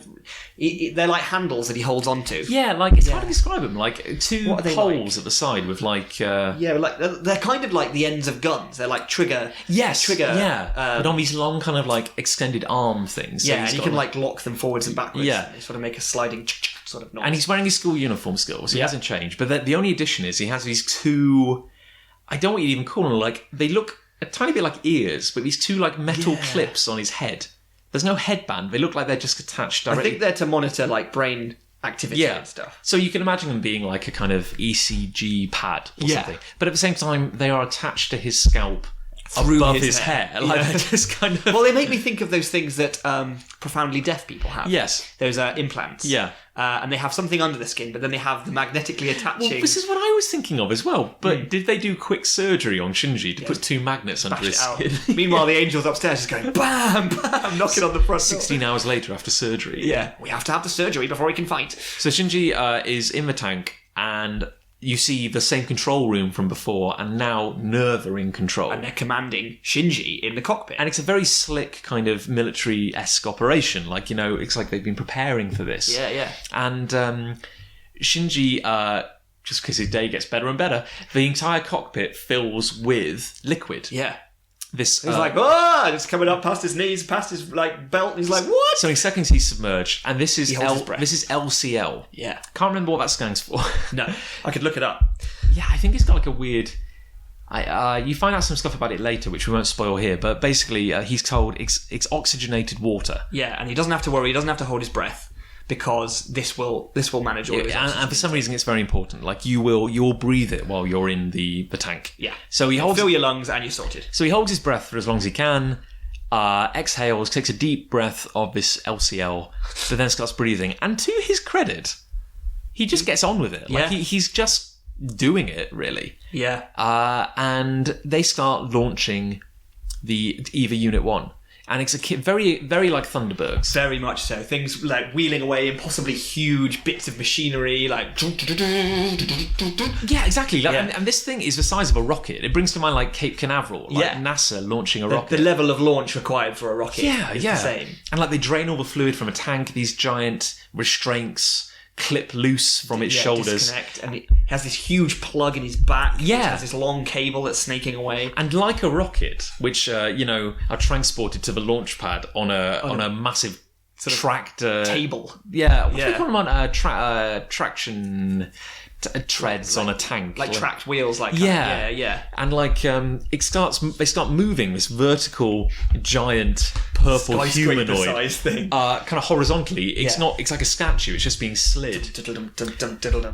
Yeah, exactly. Yeah, and they're saying like all power to forward engines and giving like clear sector 7C. Exactly. Yeah. And then they push it into a launch pad. Yeah, which is kind of like it's got its back against a wall, and it looks like there are rails running up behind its back, straight up into the sky. Yeah, well, not the sky. And you get a shot where the camera looks up. Yeah, and you see all these doors opening. Yeah, so there is this ahead of the path. It's going to take colossal vertical shaft rising above the EVA, and they go like launch, and it just goes boom, just like a rocket. And we see Shinji inside. It's like the worst roller coaster ride ever. It's like like the G forces are incredible, and the EVA is just shooting upwards. Rockets up. And we realise, because of course we were underground in this geofront thing, and now we're heading back. You've got to get it back up to the surface. Yeah. And you see like a map, and you see it going up through like 14 stories. Just like beep, beep, beep.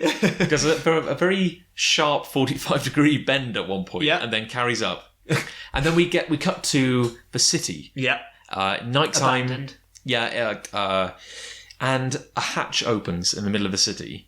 A big hatch. It's got like red flashing lights around it, which I find quite funny because it's always to say if there are people wandering around, like, oh, watch out for that big old hatch that's opening in the ground with a robot that's going to come out of it. But there's no one anywhere. It'd be like having a patch of tarmac the size of a city block. Yeah, which is suddenly opened. Yeah, and it's like, oh God, no, do not walk across that. I mean, just imagine if I was crossing the road. Terrifying. Plummet and fall past a neighbour that comes by. We will touch on this as the series goes on, but it is incredible to think that anyone lives here because it's terrifying. It's the railings mainly. And the entire city is like a battlefield because hatch opens and boom, and suddenly the EVA is brought up to street level. Yeah. And he stood there in the middle of a street staring down a long city street. Yeah. And at the end of that... Towering above buildings. Absolutely, yeah.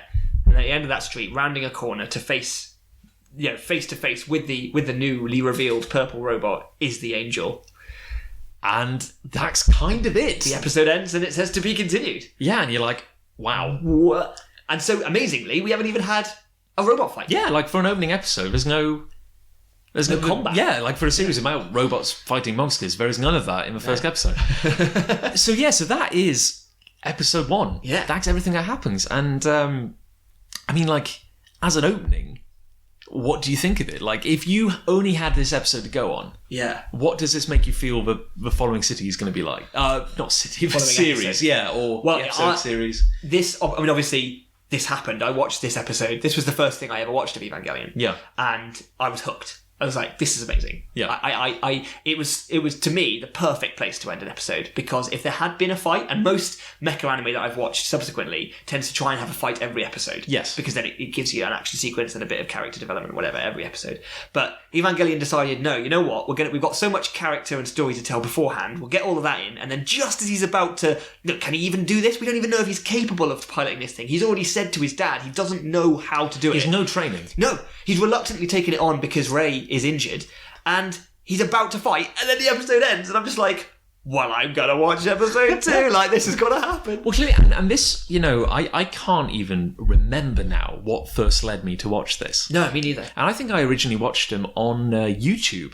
Oh, really? I think this was like 2000 and... That was back before YouTube managed to stop these things. This really was, and before I knew any better myself. But it was like... I want to say it was 2006 or 7. Sure. I know I was in my final year of uni, but also YouTube was pretty much brand new. YouTube was only like a year old. This was back in the day when you could only upload a 10-minute video maximum to YouTube. So it was split into 3 little chunks. Well, yeah, every episode, and I remember it now, was 2 10-minute chunks and then like a 2-minute chunk video. Because it's like 24 minutes long or something, isn't it? Yeah. And it's like, it just seems like such a different age now. Yeah. But something led me to it. Someone recommended it. I don't know why. Yeah. But then I went and watched the first episode, and much like you, it clearly made me want to go back and watch the next one. Like, I think in terms of like we've said, it's got its weird weaknesses and odd moments in it, but in terms of like structuring your first episode of a story that is so complex, so intimidating, and also so epic and big, like they did it really well. Yeah, like, that first episode they nailed that, because it's so important to not put the viewer off with all of this complication. Yeah. And the thing is that overall, some people aren't massive fans of Evangelion because of the complexity and the fact that so much is left up to interpretation. It's also, I mean, like, if I love it, obviously, that's why we're doing this podcast. Yeah. But if I were to be a harsh critic, I could say it is very kind of maybe a little bit pretentious. Like, definitely. Yeah, like it's hugely pretentious. It's very big themes, and it's also quite grim. It's quite hard watching at some point. Yeah, there's not many bright moments in it, really. But there are some. But like, obviously, as a series, we really like it. But as like an opening episode, again, what do you think it does really well? Because I think one thing it does do very well is give a kind of like real world application or real world context for some very weird ideas. Yes. Because like, you could watch a story about robots or superheroes fighting monsters, and sometimes you don't need to have certain things explained, because it's like the monsters are evil. Yeah. Our heroes are going to punch it. Yeah. Our heroes are heroes. That's all you need to know.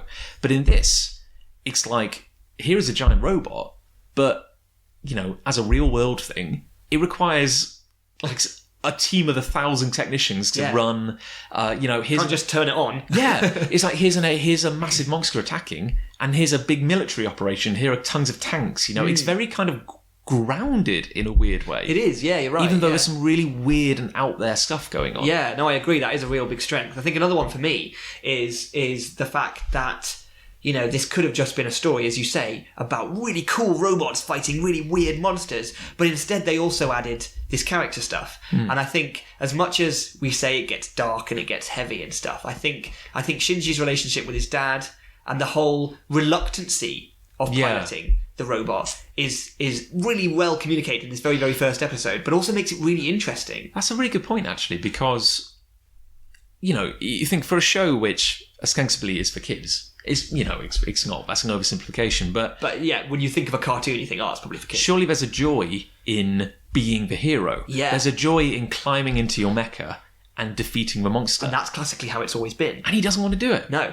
This is much more of a grown-up story. Yeah. Yes, it features a child, and yes, you could argue that because it's a cartoon and the protagonist is a child, therefore this is for kids, but it isn't. Yeah. It's a complicated, quite cerebral grown-up story. And Yeah. yes, there are the really stupid pantomime-y sexualized bits in it that maybe belie its true focus. Yeah. But when it is on point, it is complex and deep. Yeah, and it's cool. Because it's like, we talked about some of the weird, like, you know, some of the adults being maybe weirdly inappropriate around Shinji. And that's kind of like, it's a very, maybe, I don't know, I don't want to give it more credit than it deserves, but it does seem like it's about a child being put in situations he shouldn't be. Yeah. Like, he's put in incredibly dangerous situations. Absolutely, and forced to just be a man about it. And no one treats him like a child. No, that's true. He's never given the support or care that a 14-year-old boy would need. And I suppose this is the definition of a coming-of-age story, which is probably the first thing you would describe it as from a character perspective. Yeah, yeah. It's all about Shinji as a boy,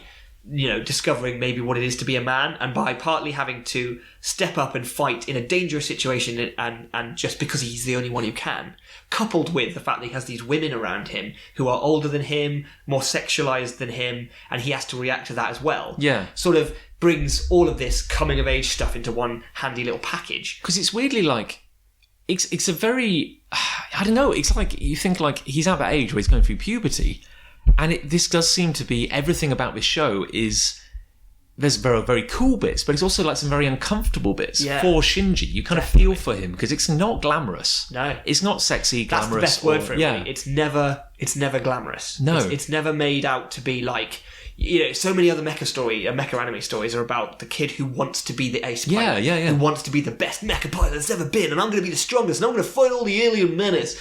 I don't know what this voice is, but I like it.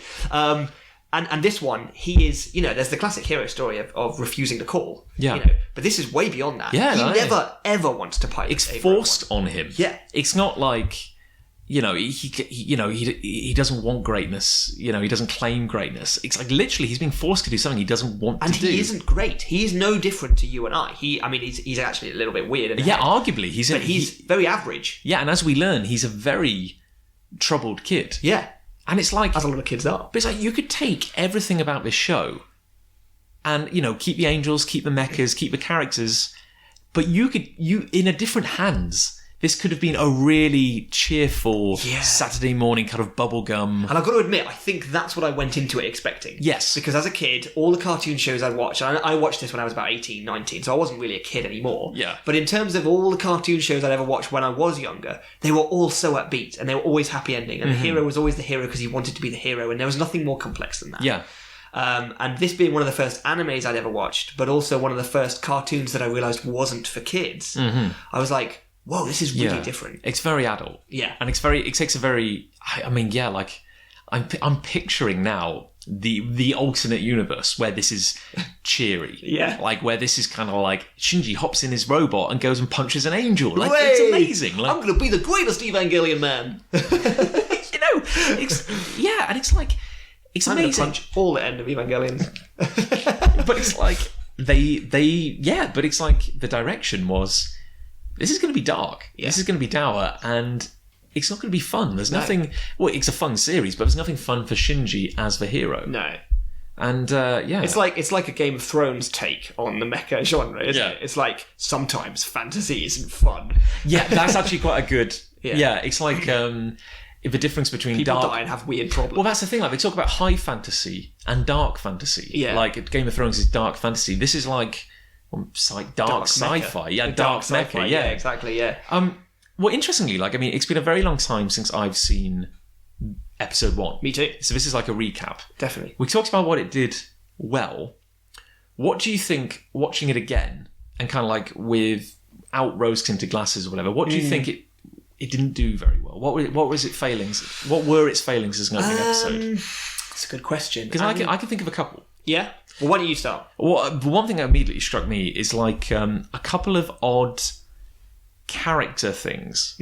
Like, case in point, like Misato. Yeah. As a character we're introduced to. There are some weirdly inconsistent character moments from her. Because, like, we're introduced to her, she's very happy-go-lucky and she's like, "Hey, Shinji, I'm here to pick you up," and like, "Oh, there's a giant monster attacking." She's never weirded out by the fact there's a giant monster attacking. No. And yet we know in the logic of the world itself that there hasn't been a giant monster. Well, 15 years has apparently happened. 15 years of nothing, yeah. And it's like, this is not a common occurrence. This is new. Then she takes Shinji to Nerve, the giant underground facility, which is called Central Dogma, as we learn in later episodes. And of course, as one thing we forgot to mention is she is in charge. When Shinji is in... She's in charge of operations. Yeah, when Shinji's in Unit 1, she's like the field commander who's instructing him. And it's like, so she's apparently employed here. She kind of has enough military clout to kind of run, their operations when we're attacking the angels. And yet she gets lost in the facility. Yeah. Also, another thing, I made a note because I found this kind of weird. When the angel attacks, they almost die. They fix the car, they drive in, and she's very cheerful, absolutely fine. Yeah. But then they get to the facility, and it's very kind of like they're just chatting. There's no kind of... She almost forgets that there's an angel. Yeah. Like no one is panicking that there's an angel above ground. And then like, there's this weird moment where like she introduces Shinji to Eva Unit 1. Yeah. They refer to him as the third child, which we later know means it's a phrase for someone who is compatible with this as a pilot. And then when she's told that Shinji is going to be the pilot, she's really surprised. Like it's like, and this is kind of like I see what you're saying. Yeah, it's a little bit confused in itself, isn't it? So I think that's kind of weird because like there's some inconsistent character moments in the first episode. Yeah, I think another example of one, actually, because you just reminded me of it now, is Gendo's motivational aspect. So he's sitting there cocky as the UN fire all these weapons, which ultimately have no effect at all. Yeah. Knowing that he has something far, far better. And he's just waiting for them to turn around and go, all of our stuff didn't work. Please help us, Gendo, It's please. like silly military. They're not going to get it to work. And so that whole scene is framed as though this guy, we don't know who he is yet, but this guy has the ace in the hole. Mm-hmm. But then we find out that the pilot and the unit, the only ones that he knows for sure work, Unit 0 and Ray, are both damaged beyond repair. Yeah, because we don't see this, but this is inferred through dialogue. So he rests everything on the assumption that he can make his son pilot Unit 1, and that it'll work, and that his son will do a good job. He rests his entire career because the UN say to him, like, you better not make this up, it's all on you. And he decides to rest all of that on a kid he's never seen in his life. The first time this technology has been actively tested in the field.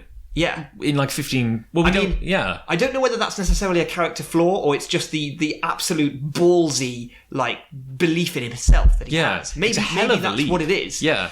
But, I don't know, I just find that, like, he technically has nothing when he's bluffing with the UN. Because Shinji could have died on the way out, because he didn't even get someone to properly... No. Someone reliable to pick him up. If being the third child is so crucially vital... Why wasn't he always kept somewhere? Yeah. Why wasn't he always kept alive? Why wasn't he trained on some fundamental level, like with video games or something, so that he was ready? Yes, why not give him training for years? Like, Gendo pins far too much on a natural ability that maybe Shinji maybe has, maybe doesn't. Yeah. We don't even know at this point in the story whether he is capable of piloting this thing. Well, this is an interesting thing as well, and I think, like, with this instance, maybe you're right. Maybe this is just the sheer balls of this guy. I think maybe it is. Like, as I've been describing it, I'm like, maybe that's not a fault in the story. It's just, like, Gendo is a disgusting human being, and he just believes in himself. But it's also like, big themes in this series are, like, the unification of, like, faith and science. Yeah. And again, we're kind of entering into the realm of gogs, like with the things they're faith. building. Yeah. Yeah. And it's like, so much of what they do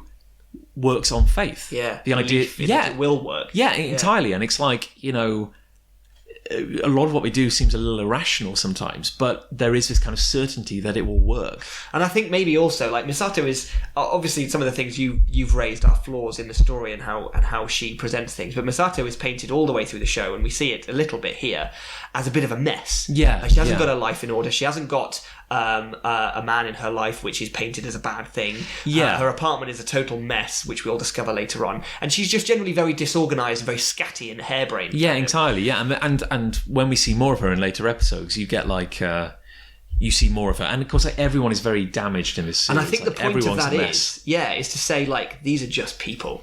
and if we're faced with an apocalypse level event, at the end of the day, there isn't some shining hero who will turn up with an impossible set of values and powers. Well, it is a little terrifying to think that, like, the fate of the world does rest on just human beings. Yeah, but also incredibly flawed human beings. Yeah, Like, but in a way, I think what Hideaki Anno is kind of saying is that, well, everyone is. yeah. Like, I know for certain that I couldn't step up and pilot that machine like Shinji does. No. And Shinji doesn't do a great job of it.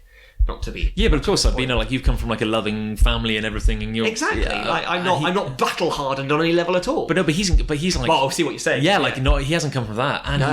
he's even worse. He's coming from, like, a worse point. But we all have the things the baggage we carry, and the weird things we deal with. And I think, although these are maybe, like, characterised and expanded, caricatured versions of that, Yeah. I think what he's getting at is, like, there aren't any heroes. There are just people. No. But it's interesting because I think from, like, a storytelling point of view, this is their, we talk comics, so this is like their issue 1. This is their episode 1. Yeah, this is how you so start it. it's very hard. You've got to do a lot of setup. And to their credit, they don't explain a lot, which is quite nice because it adds to the mystique of it all. True. But I think, like, you've got to establish the characters and stuff like that. And I think just in this first episode, and I think based on what we learn later on, I don't think the characters as they appear in this first episode give a very good indication of the characters they become later on. No, that's true. And again, this isn't a criticism because I love the series. I think it's maybe just a necessary evil. Yeah, they haven't had much time. Yeah, exactly, yeah. And it's like you might be left with the impression that Shinji would be a happier character. And he's going to step up, he's going to be, like, kick-ass kind Yeah, of. like, it's certainly he's relatively well adjusted as he appears. Yeah. Anyway, so a big thing about this series, and we're going to, as we go on with future episodes, I'm sure this will become a recurring feature. Let's talk briefly about the angel. Because if there is a formula to this series, as it settles into a routine later on, an angel turns up. Like, pretty much by clockwork. And they have to beat it. Yeah. Now, Closest thing to Monster of the Week, yeah. Now, I mean, like, hopefully not too much of a spoiler early on, but the heroes have access to the Dead Sea Scrolls. Yes. And this is apparently a big thing where this impact that happened in the past, second impact, the one which kind of brought about the apocalypse, as it were, was foretold, as it were. And humanity is forewarned. So not only did second impact happen, whatever that was, we don't know yet. No. But we know that angels are coming. Yeah. So that's that humanity has had time to guard against this, hence the Evas. So we're introduced to the first angel we've ever seen in episode 1. However, it is not the first angel. Technically, it's not. What is this angel, Nick? This is the third angel. The third angel? Yeah. And what's it called? It's called Sachiel. Sachiel. And a lot of the names follow that sort of naming convention. Something eel. Does that's a name taken from Gnostic texts, like I would take your. Yeah, I mean, I don't want to say it appears in the Bible because I don't think they name many angels in the Bible, with the exception of like Michael or Gabriel. Maybe that might not even be in it. But all the names are taken from Christian mythology, and this is very much like the fringe Christian mythology, like the Gnostic stuff, like some of the weirder, more magical stuff. Do you have any information on Sachiel? Apparently it's named after the angel of water, Mizu no Tenshi. There we go. Both forms of Sachiel's bird-like face are used in Neon Genesis Evangelion merchandise. Both forms of his face. There we go. Yeah. So what do we know? I mean, this is the first angel we've seen, and it is a humanoid green creature with a bird-like mask and a great big glowing core. Yeah. So it's a pretty good introduction to what the angels are like, isn't it? In that it's weird. But, I guess this is the point where we have to use a bit of foreknowledge. Because I very much like the angels. This is one of the things that really sold this series for me. Yeah. Sachiel, whatever, probably not one of my favourite angels. No, he's it's funny because I think they thought they had to maybe start sort of light. Yeah. Kind of. And as weird as we've said that he is, they get weirder. Yeah. And they get much more abstract in terms of, like, this one has arms and legs. And I think in terms of creating an antagonist that we could relate to as a monster Yeah. that can interact with our heroic robot characters in the same way, like combat hand to hand kind of thing. They needed that to introduce it. Because it's like you need to ease the viewer in. Absolutely. So you give them if it's some- going to get weird, then you need... Yeah, exactly. You need to like drip feed them some familiar things so that you can kind of also introduce the weirder things. But we know this series goes to some really weird places, and we know the angels just get weirder and weirder and weirder. So it seems like for the opening episode, they went with the one which was most like a conventional monster. Definitely. Because don't get me wrong, it's a weird design. Oh, yeah. It's very different to a lot of monsters you might see. But as you say, it's humanoid. It's got arms. It's got legs. Yeah. You know, it's... Yeah. Yeah. It's got an exposed red orb in its chest, which, might be a good starting point for attacking it. Who knows? Yeah. It's not the best. It's not the best, no. But And I think if we're going to over the series of this show, rate the coolness and the weirdness and the awesomeness of the angels, this comes in pretty low because it generally it is odd. It's got this weird beak face, it's got these wide shoulders, it's got these gills, it's got these exposed ribs. It's a weird creature, but we're spoiled by knowing what's coming. Yeah, that's the thing. And to be fair, there might be some scope later in the series. Once we get to a certain point, we could do an angel retrospective. We could rank the angels. That would be quite fun, yeah. So, it's got to have a special place in Evangelion mythology. It's the first one. It's the first one we see. It's very important in that regard. But, yeah, it's quite a conventional monster, and we know we've got some weird and wonderful places to go. Definitely. Okay, so... I guess one thing we want to do in this, we want to talk about the various things that make each episode great in this podcast, and we're still cementing the format. But we figured you got to talk about the plot. Yep. You got to talk about how it made us feel, Yep. which I think we've done. I think so. You got to touch upon the angels, Absolutely. and I guess we have to touch upon Shinji. Nah, yeah, definitely. Shinji Ikari has become a kind of he is a. He's kind of his own stereotype, isn't he? He's a hero of anime.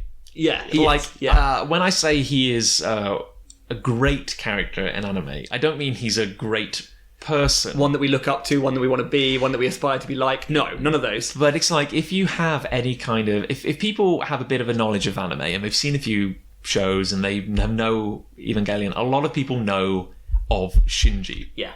Shinji has got to be one of the most famous victims in anime, in the entire genre. The classic conflicted protagonist. This guy does not get a break. No. Life is horrible. And we've only seen 20 minutes of him so far. Yeah. And it's all been bad. So I think in each episode we should rank the Shinji-ness of this. What is Shinji's life How like? Shinji was this? How Shinji? How many Shinjis would you give? On a scale of 1 to Shinji.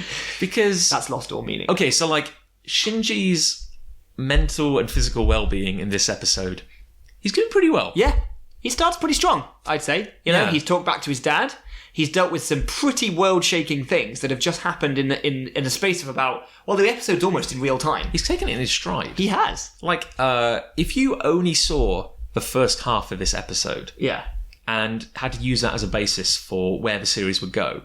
You'd be forgiven. You'd get it wrong. Yeah, massively. You'd be forgiven for thinking that Shinji goes on to be the hero. Yeah. He goes on to be have an awesome time, pilot a robot, do really cool things. He's happy. Yeah. He's quite cheery. He's polite. A little bit reserved. A little bit fish out of water. Yeah. Doesn't know what's going on around him, but at the same time seems to be dealing with it all pretty well. Yeah. He's just gone to a new city. Yeah. From his perspective, he's about to be reunited with his estranged dad. Yeah. That's kind of good.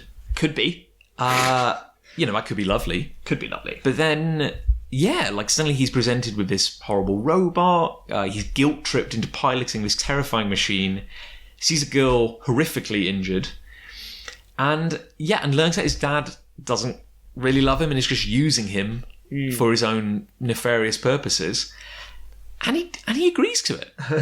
And yes, he's guilting into it. Yes, he's a bit of a pushover. But to his credit, he does it. He does, absolutely. So I think if we're going to call the Shinji-ness of an episode, if we're going to define that term by how unlike a hero you expect someone to be. Yeah. So 10 is Okay, so you're ranking it in terms of Shinjis. Yeah, okay, yeah. So 10 Shinjis is peak Shinji. Yeah, just and maybe that doesn't mean that much to people who don't know Evangelion yet, but those that do will know exactly what we need. So let's give this a benchmark where one Shinji is a perfectly well-adjusted heroic character. Yeah. And 10 Shinjis is just 100% Shinji. Yeah, like, and you'll know as the series goes on that a 10 Shinji episode is a bad one for Shinji. So look forward to that. How many Shinjis is? I would call this a pretty safe 3.5. I was gunning for. I would say a 3. Let's round it to 3 because you said 3. I was 3, so let's make it 3. It's a 3 Shinji episode. Yeah, I think he reacts a lot like a normal human being. Really, like he has to do something terrible, scary, but he does it. Yeah, he rightfully is a bit weirded out by this. Yeah, and he also stands up to his dad. Yeah, yeah, like he's going to be a bit of a tyrant, a bit of an ogre, but he goes for it. He's done well there. Yeah. So 3 Shinjis. 3 Shinjis. That's the benchmark. 1. He started on 3. Yeah. We'll see where we go as the series goes on. I wonder if he will ever get lower. How low can you go? Yeah. As Shinji. How more well-adjusted can he become? We will put a scale on the website. When this is uploaded, there'll be a little scale. Little Shinji face. So 3.5 Shinjis.